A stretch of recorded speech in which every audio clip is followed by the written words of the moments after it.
Hello, myself Vijeta Singh Tanwar and welcome to the classes.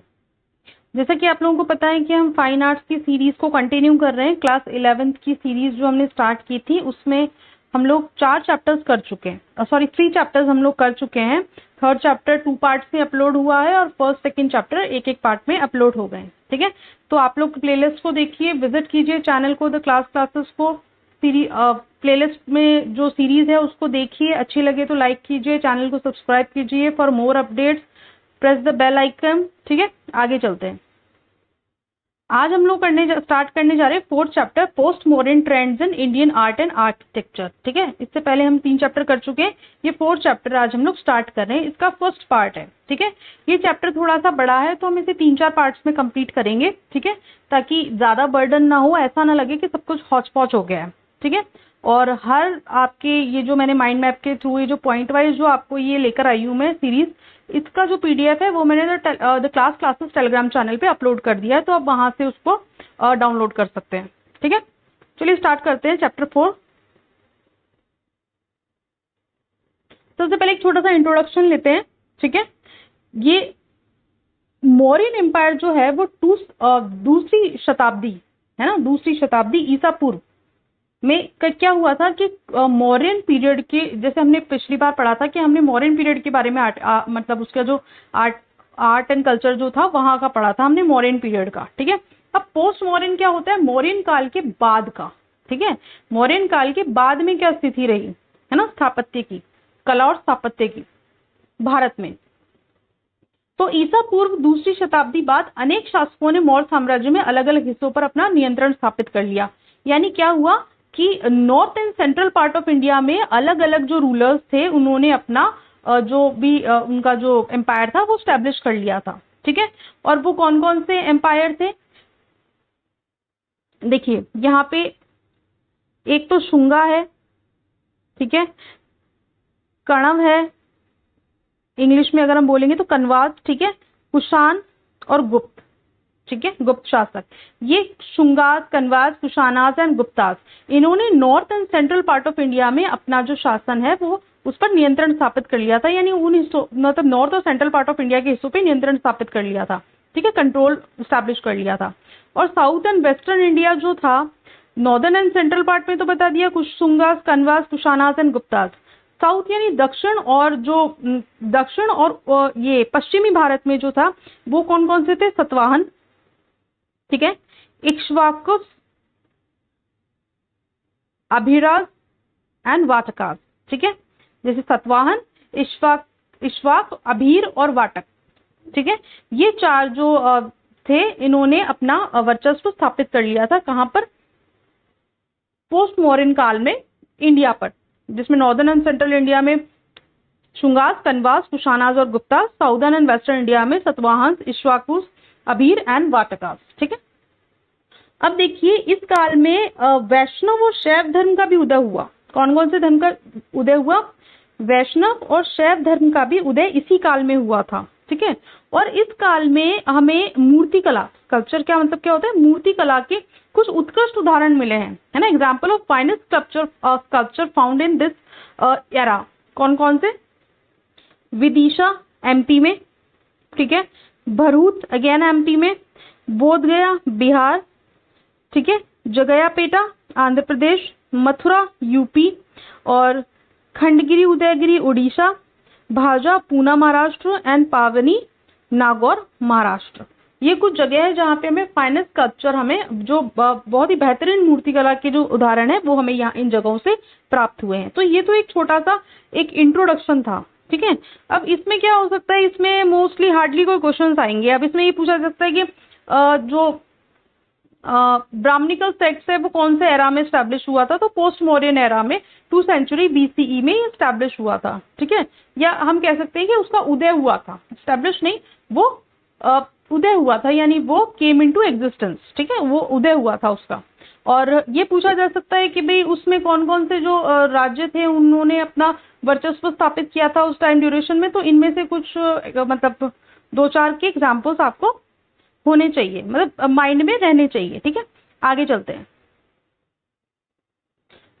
Shunga period, ठीक है, हम शुंगा पीरियड की जो स्कल्पचर आर्किटेक्चर है उसकी बात करते हैं। इसमें भरूच जो स्कल्पचर है उसकी बात कर रहे हैं हम लोग। किसकी? भरूच की।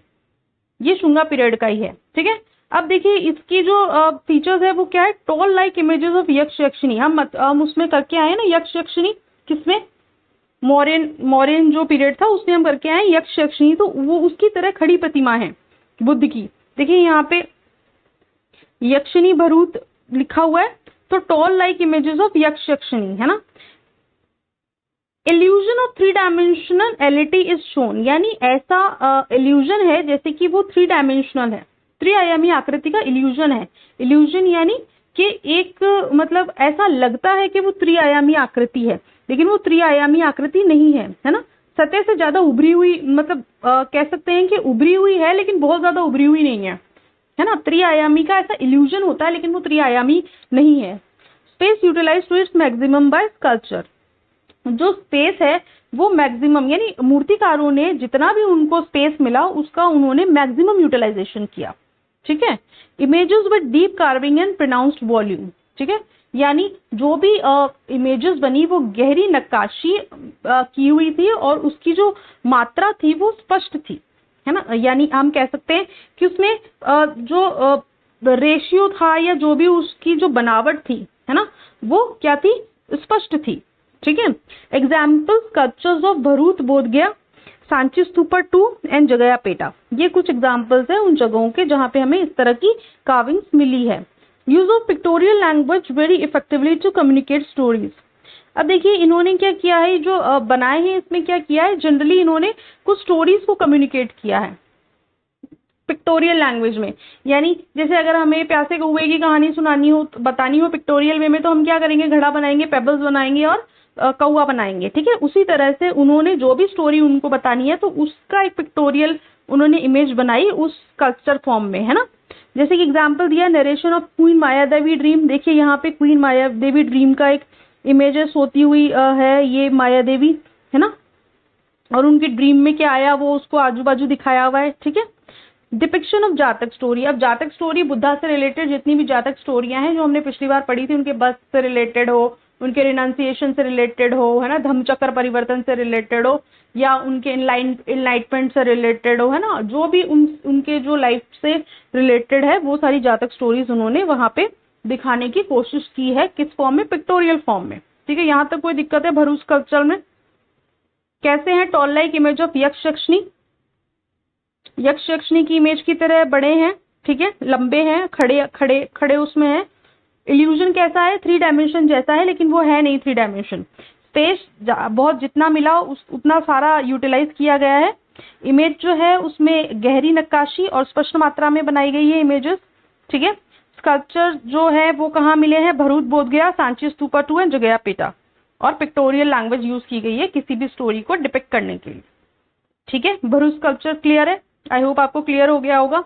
बहुत ही सिंपल वे में आपकी जो बुक में है वो थियोरेटिकल लिखा हुआ है, उसमें ढूंढना इंपॉर्टेंट पॉइंट्स को थोड़ा दिक्कत देता है ना। यहाँ पे आपको पॉइंट टू पॉइंट मिल जाएगा। तो ये कि भरूच स्कल्पचर आया तो हमने ये 4 पॉइंट्स लिख दिए बिना सोचे समझे, ठीक है। चलिए आगे चलते हैं। सांची स्तूपा। सांची स्तूपा के बारे में तो पता है, सांची स्तूपा क्या है? सांची स्तूपा तो पता होगा। कहाँ है सांची स्तूपा? एमपी में। Made by Ashoka. किसके द्वारा बनाया गया था? अशोका के द्वारा बनाया गया था, लेकिन उसे लेटर किसने रिकंस्ट्रक्ट किया था? पुष्यमित्र शुंग। किसने रिकंस्ट्रक्ट किया था? पुष्यमित्र शुंग ने इसको रिकंस्ट्रक्ट किया था, पुष्यमित्र शुंग ने, ठीक है। Ashoka has constructed 84,000 stupas. Ashoka ने कितने बनवाए थे? 84,000 स्तूपास बनवाए थे, जिनमें से एक था सांची स्तूप।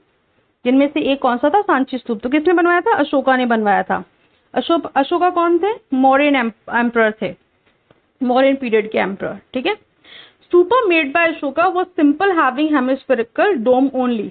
अब जो उन्होंने बनवाए थे ना वो सिंपल जो हेमिस्फेयर यानी उसमें अंड ही था, ठीक है। जो हेमिस्फेयर ये जो पार्ट दिख रहा है ना, ये इस तरह का डोम ही था, उसमें ज्यादा कुछ उन्होंने डेकोरेशन नहीं करवाया था।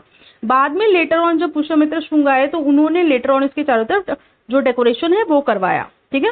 Shunga started the tradition of decoration of stupa. किसने स्टार्ट करवाया था डेकोरेशन ऑफ स्तूपस? शुंगास ने, है ना। किन्होंने करवाया था? Shunga started. Originally build with bricks, starting में जब बना था तो वो ईंटों का बना था। Later expanded with stone, vedikas and torana, और आगे जाके किससे बनने लग गया? पत्थरों से। फिर उसमें वेदिका भी आ गई, फिर उसमें स्टोन्स भी आ गए, है ना। वेदिका यानी ये जो बाउंड्री है दिस इज वेदिका, एंड जो तोरण है, ये जो द्वार है दैट इज तोरण। फोर तोरण with the southern one being the first. इसके सांची स्तूप के चारों तरफ 4 तोरण हैं, जिसमें सदर्न वाला जो है वो सबसे पहले बना हुआ है, जो साउदर्न साइड में है वो सबसे पहले बना हुआ है। Gateway adorned with beautiful sculpture, जो ये जो तोरण है इसको बहुत ही अच्छी तरह से इन्होंने मतलब इसका बनाया है, इन्होंने इसको बहुत अच्छी तरह से बनाया है, स्कल्पचर किया है। एंड कार्विंग्स यानी नक्काशी की है उसमें, इंक्लूडिंग सीन्स फ्रॉम जातका टेल्स। क्या क्या इंक्लूड किया उसमें? जातका टेल्स के, बुद्धा के जो जातक स्टोरीज हैं बुद्धा से रिलेटेड, वही उन्होंने वहां पे डिपिक्ट की है ना। Hemispherical dome and contains the relics of Buddha. जो हेमिस्फेरिकल डोम है, ये वाला जो मैंने बताया, ये डोम, इसमें क्या है, क्या क्या लिए हुए हैं ये? रेलिक्स ऑफ बुद्धा, यानी बुद्धा के कुछ स्मृति चिन्ह, जैसे कि लोटस हो गया, है ना, उनके फुटप्रिंट्स हो गए, है ना, उनसे रिलेटेड जो भी उनके स्मृति चिन्ह है वो सारे उन्होंने उसमें बनाए हैं।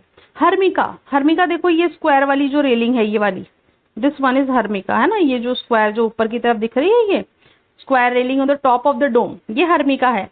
छत्र, हर्मिका के ऊपर ये एक छतरी टाइप है ना, तो ये क्या है? छत्र है। स्तूपा 1 एट सांची वो has upper as well as lower pradakshina path. ये देखिए ये 2 प्रदक्षिणा पथ है, एक तो ये और एक ये, है ना। इसमें सांची स्तूपा 1 में 2 प्रदक्षिणा पथ है, ठीक है। Images are given movement, images ऐसे दी हुई है जैसे कि वो मूवमेंट में हो। Some historical narrative such as siege of Kushinagara, है ना, कुशीनगर का जो उसका क्या बोलते हैं उसको उसको सीज कर लिया गया है। सीज का मतलब क्या था? कैप्चर, कैप्चर कर लिया गया कुशीनगर को, है ना। उसके कुछ स्टोरी को नरेट किया गया है। बुद्धा विजिट टू कपिलवस्तु, जब बुद्धा और कपिलवस्तु आए उस स्टोरी को, मतलब उस मूवमेंट को नरेट किया गया है।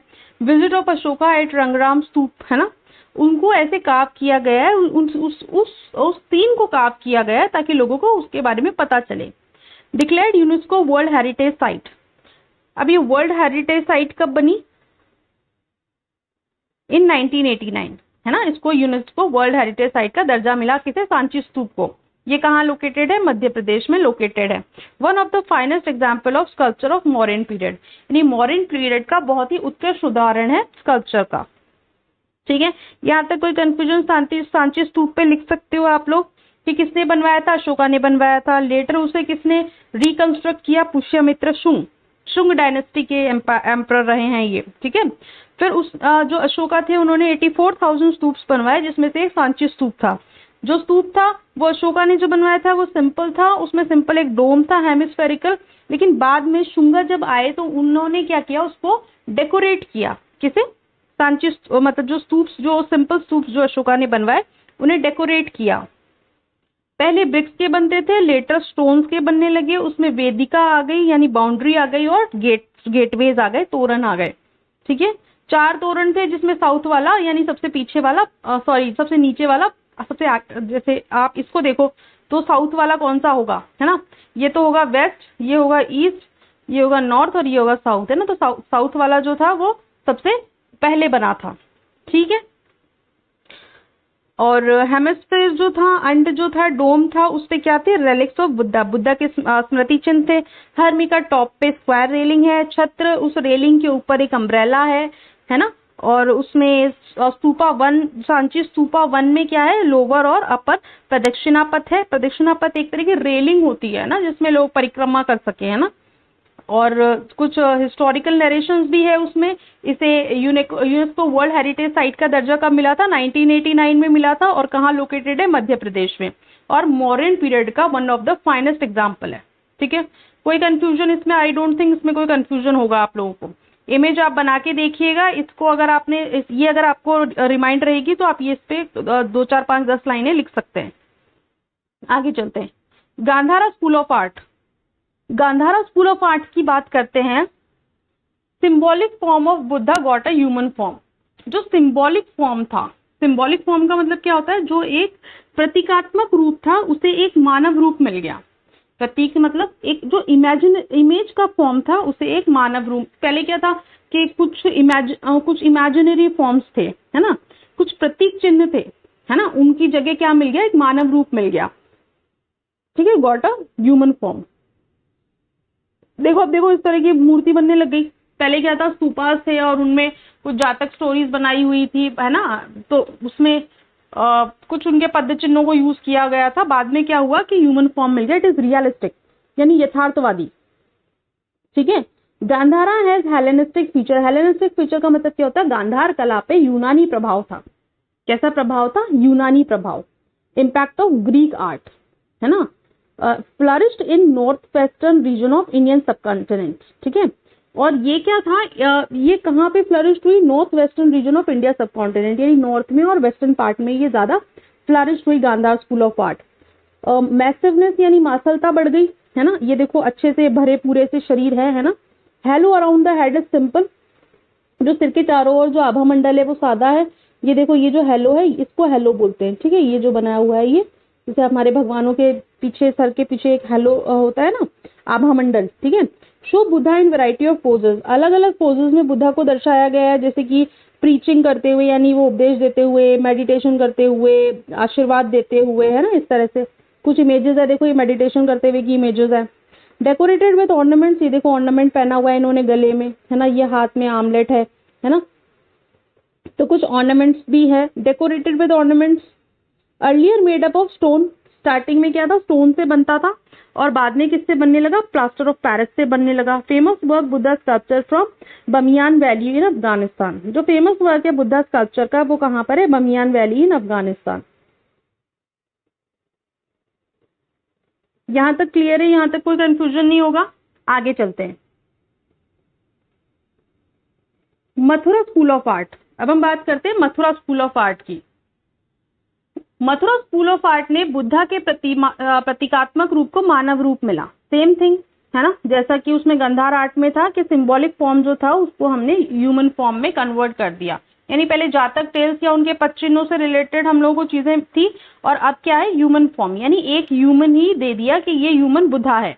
Buddha images is modelled on the line of earlier यक्ष इमेजेस, यानी किसकी मूर्ति, आरंभिक मूर्तियां उनकी कैसी थी, बुद्धा की, जैसे कि यक्ष की इमेजेस हो, है ना, जैसे ये देखो ये यहाँ पे यक्षिनी की इमेज है ना, इस तरह की इमेजेस थी स्टार्टिंग में बुद्धा की, के यक्ष की इमेज हो, उसी तरह की इमेज बनती थी बुद्धा की। इट इज आइडियलिस्टिक, यानी ये आदर्शवादी थी। लेस फॉरेन इम्पैक्ट, उसमें क्या था, ग्रीक इम्पैक्ट था, किसमें, गांधार में, और मथुरा में क्या है, लेस फॉरेन इम्पैक्ट है। Images of Vaishnava and Shaivas are found, है ना, इमेजेस ऑफ वैष्णव और शैव धर्म, है ना, यानी मथुरा कला का विषय जो था इसमें वैष्णव और शैव प्रतिमाएं भी पाई गई, है ना, इसके सब्जेक्ट वैष्णव और शैव इमेजेस भी रहे हैं, ठीक है। मैसिवनेस एंड फ्लैशीनेस वर रिड्यूस, यानी जितनी मासलता पहले दिखाई गई थी वो कम कर दी गई, है ना, थोड़े से पतले दुबले से स्कल्पचर बनने लगे। Depict fold of the drapery, यानी जो ड्रेपरी थी वो कैसी हो गई, उसमें कुछ फोल्ड्स नजर आने लगे, है ना, फोल्ड्स नजर आने लगे, यानी जैसे देखो यहाँ पे एक ड्रेपरी है, ये देखो जिन्होंने जो ये ओढ़ा हुआ है, दिख रहा है ये आपको, ये ओढ़ा हुआ है, इसमें कुछ आपको लाइंस नजर आ रही है इस तरह से, तो ये ड्रेपरी के फोल्ड्स नजर आने लग गए, है ना, ठीक है। आगे चलते हैं। Hello around the head is profusely decorated, यानी अच्छे से सजावट होने लगी। हेलो जो पीछे जो मतलब वो उनका जो आभा मंडल था उसकी अच्छे से सजावट होने लगी। Faces of Buddha is round and smiling, मुस्कुराता चेहरा, प्रसन्न चित्त दिखाया गया, मतलब उनको बहुत ही हैप्पी स्माइलिंग फेस के साथ में। Best example Sanghol Punjab, best example कहाँ का है, संघोल पंजाब का है, बेस्ट एग्जाम्पल संघोल पंजाब का है। मेड अप ऑफ रेड स्टैंडस्टोन, यानी लाल बलुआ पत्थर के बने हुए थे मथुरा स्कूल आर्ट के जो स्कल्पचर थे। क्लियर है ना, गांधार और मथुरा में डिफरेंस क्लियर है आप लोगों को। क्या था गांधार और मथुरा के स्कल्पचर, गांधार में जो था वो यूनानी प्रभाव था, मथुरा में विदेशी प्रभाव ज्यादा नहीं था। गांधार में खाली ये जो था बुद्धा की जो मूर्तियां थी उस पे फोकस था। मथुरा कला में वैष्णव और शैव प्रतिमाएं भी उनका सब्जेक्ट थी, ठीक है। वहां गांधार कला में जो मासलता थी, मैसिवनेस थी, वो ज्यादा थी। यहाँ पे मथुरा कला में मैसिवनेस कैसी कम हो गई, है ना। और वहां पे जो आभा मंडल था, उनका जो हेलो था वो कैसा था, सिंपल था, कहाँ, गांधार आर्ट में। यहाँ पर जो हेलो था वो कैसा था, वो थोड़ा डेकोरेटिव था, है ना, यहाँ पर जो वहां पे जो मूर्तियां थी वो किससे बनी हुई थी? पत्थर, पहले स्टार्टिंग में पत्थर की और बाद में प्लास्टर ऑफ पेरिस का इस्तेमाल हुआ गांधार कला में। और मथुरा कला में क्या हुआ? यहाँ पे रेड सैंडस्टोन से जो स्कल्पचर थे वो बनाए जाते थे। क्लियर है? डिफरेंस भी क्लियर है, पॉइंट्स भी क्लियर है, ठीक है। आई होप ये चैप्टर समझ में आ रहा होगा। अगर आपको समझ में आ रहा है तो वीडियो को लाइक कीजिएगा, चैनल को सब्सक्राइब कीजिएगा, क्योंकि ये सीरीज हम लोग हर हाल में कवर करेंगे और ये किसी भी कंपटीशन एग्जाम्स में बहुत इंपॉर्टेंट सीरीज है, ठीक है। अगर आर्ट एंड कल्चर की बात करते हैं तो यूपीएससी, आरपीएससी या कोई भी अदर कंपटीशन एग्जाम्स, ठीक है।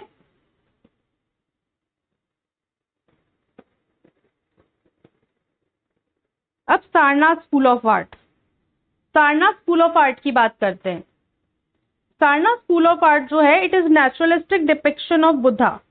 कैसा है? नेचुरलिस्टिक। नेचुरलिस्टिक का मतलब होता है कि जो नेचुरल यानी प्राकृतिक, प्राकृतिक डिपिक्शन है बुद्धा की जो इमेजेस है उनका, ठीक है। Influenced by Mathura school of art. किससे इन्फ्लुएंस्ड है? मथुरा स्कूल ऑफ आर्ट से। तो काफी सारे एलिमेंट्स तो उसी के मिले जुले होंगे। Also incorporated elements of Gandhara art as use of drapery and jewellery. Gandhara art से उन्होंने क्या लिया? ड्रेपरी एंड ज्वेलरी, यानी वो जो कपड़ा वो पहनते थे, है ना, वो, और ज्वेलरी।